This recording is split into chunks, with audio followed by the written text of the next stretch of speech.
आकाश काले बादलों से घिरा हुआ था। शरीर का खून जमा देने वाली शीत लहर चल रही थी। सूरज लगभग ढल चुका था। कभी भी तेज बारिश शुरू हो सकती थी। इस खराब मौसम में राजन और कमलेश बंगाल के एक पहाड़ी इलाके के ऊपर घने जंगलों के बीच खड़े हुए कुछ मजदूरों से खुदाई का काम करवा रहे थे।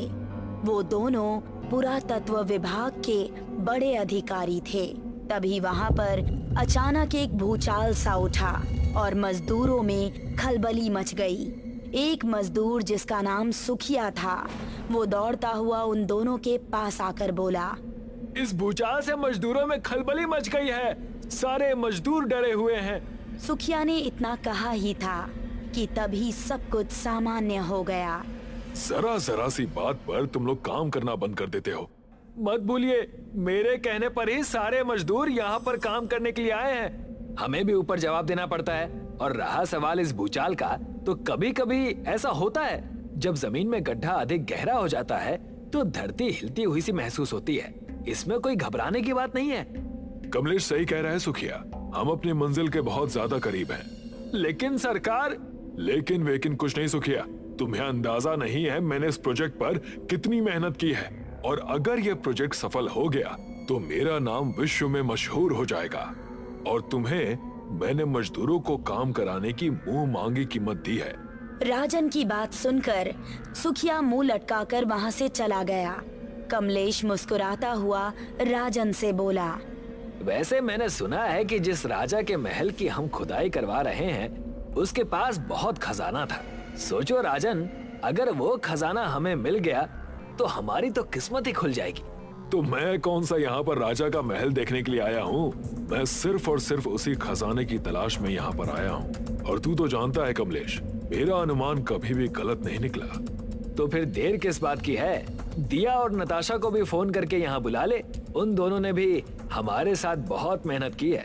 अभी नहीं, एक बार उस राजा के प्राचीन महल का सुराग हमें मिल जाए, उसके बाद उन दोनों को सरप्राइज देना अच्छा रहेगा। राजन ने इतना बोला ही था कि तभी जमीन धंसने की आवाज राजन और कमलेश के कानों में टकराई और मजदूरों में एक अजीब सा शोर उत्पन्न हो गया। राजन और कमलेश बुरी तरह से घबरा गए। कुछ मजदूर सुखिया के साथ दौड़ते हुए राजन और कमलेश के पास आ गए। मजदूर जमीन में गड्ढा खोद रहे थे सरकार। अचानक जमीन धंस गई और एक मजदूर लालटेन सहित उसके अंदर गिर गया और उसने हमें बताया कि जमीन के नीचे एक महल है। सुखिया की बात सुनकर राजन और कमलेश के होठों पर विजयी मुस्कान आ गई। राजन ने तुरंत अपनी कामयाबी की खुशखबरी दी और नताशा को फोन पर सुना दिया। दिया और नताशा वहां से थोड़ी ही दूर एक होटल में रुकी हुई थी। राजन के मुंह से खुशखबरी सुनकर वो दोनों अपनी कार से तुरंत वहां पर पहुंच गई और चारों महल के अंदर उतरने की तैयारी करने लगे कि तभी जमीन के नीचे उस महल में गिरे हुए उस मजदूर के चीखने की आवाज सन्नाटे को चीर गई। चीख सुनकर सुखिया सहित सारे मजदूर घबरा गए। यहाँ से सब लोग चलो, उस मजदूर ने जरूर राजा के शापित खजाने को हाथ लगाया होगा। वो खजाना जोखों की रक्षा में है, सब मारे जाएंगे। ये क्या बोल रहे हो तुम? हमारी बंगाली लोक कथाओं में जोखो भूत का वर्णन है जो खजाने की रक्षा के लिए लगाया जाता है। और जिस खजाने की रक्षा जोखो करता है वो खजाना शापित हो जाता है। ये सब दंत कथाएं हैं, मैं इन बातों पर विश्वास नहीं करती। अगर तुम सबको डर लग रहा है तो नीचे हम चारों ही जाएंगे।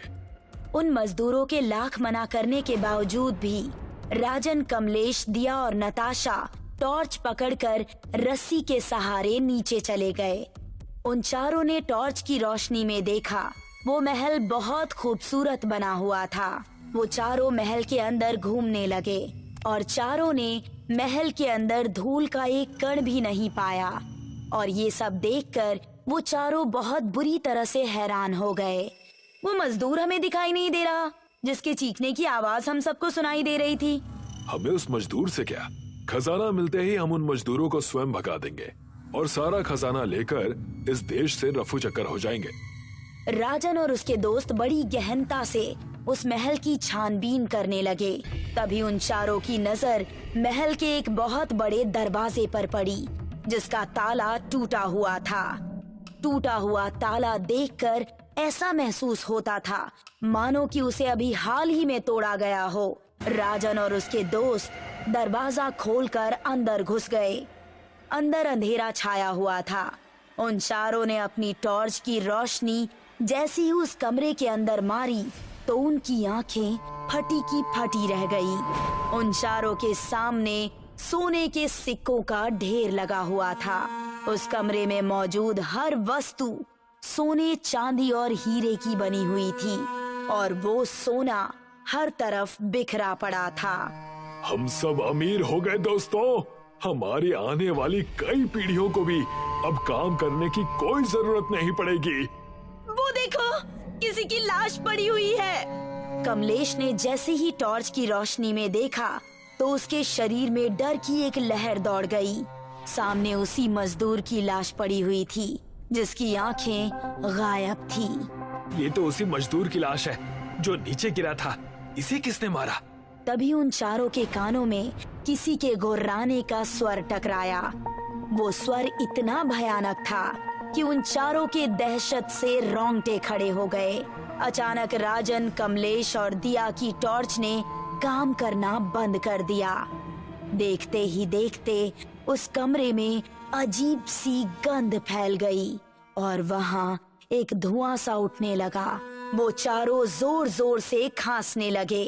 कुछ ही देर में वो काला धुआं एक भयानक चेहरे में बदल गया। ये क्या बोला है? लगता है वो मजदूर सही बोल रहे थे।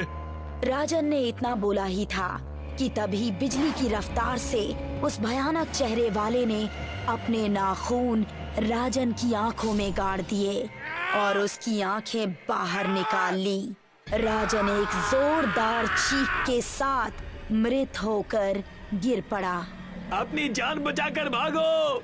तभी कमलेश का शरीर हवा में उड़ गया और वो उस कमरे में तेजी से चक्कर लगाने लगा।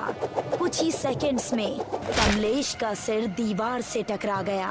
दिया और नताशा बुरी तरह से चीखने लगी। तभी नताशा और दिया के कानों में सुखिया की आवाज टकराई। जल्दी से ऊपर आ जाइए, वरना जोखों से कोई नहीं बच सकता। सुखिया की आवाज सुनकर नताशा बहुत तेजी से उस कमरे से बाहर निकल गई, मगर दिया उस कमरे से बाहर नहीं निकल सकी। दिया ने अपने कदम बढ़ाए ही थे कि तभी वो मृत मजदूर उठकर खड़ा हो गया और उसने दिया का गला कसकर पकड़ लिया। उसका भयानक चेहरा देखकर दिया बुरी तरह से चीखने लगी, मगर उस मृत मजदूर की पकड़ इतनी मजबूत थी कि उसने कुछ ही देर में दिया का धड़ और उसकी गर्दन दोनों अलग कर दिया। दिया की एक दर्दनाक चीख उस महल में गूंज गई। दिया सीढ़ियों तक पहुंची ही थी कि तभी एक भयानक भूचाल वहां पर उत्पन्न हो गया और ऊपर जाने का रास्ता बंद हो गया। नताशा का शरीर मिट्टी के मलबे में दब गया। यहाँ से भागो, लगता है नीचे का रास्ता बंद हो गया है, वो सब मारे गए। सुखिया की बात सुनकर सारे मजदूर उस जगह से तेजी से भागने लगे और कुछ ही क्षणों में वो जगह बिल्कुल समतल हो गई। वो जगह देखकर ऐसा मालूम पड़ रहा था कि मानो वहाँ पर खुदाई कभी हुई ही ना हो। सभी मजदूरों की आंखें डर से फटी की फटी रह गई। तभी वो बूढ़ा मजदूर फिर से बोला, मना किया था मैंने उन सबको, मगर वो सब शहर के थे, नहीं माने। उन सब ने अपनी मौत को स्वयं चुना था। अगर तुम सबको अपनी जान प्यारी है तो अभी और इसी वक्त जोखों के इलाके को छोड़ दो, वरना तुम सब भी मारे जाओगे। उस बूढ़े मजदूर की बात सुनकर सभी मजदूर वहां से चले गए।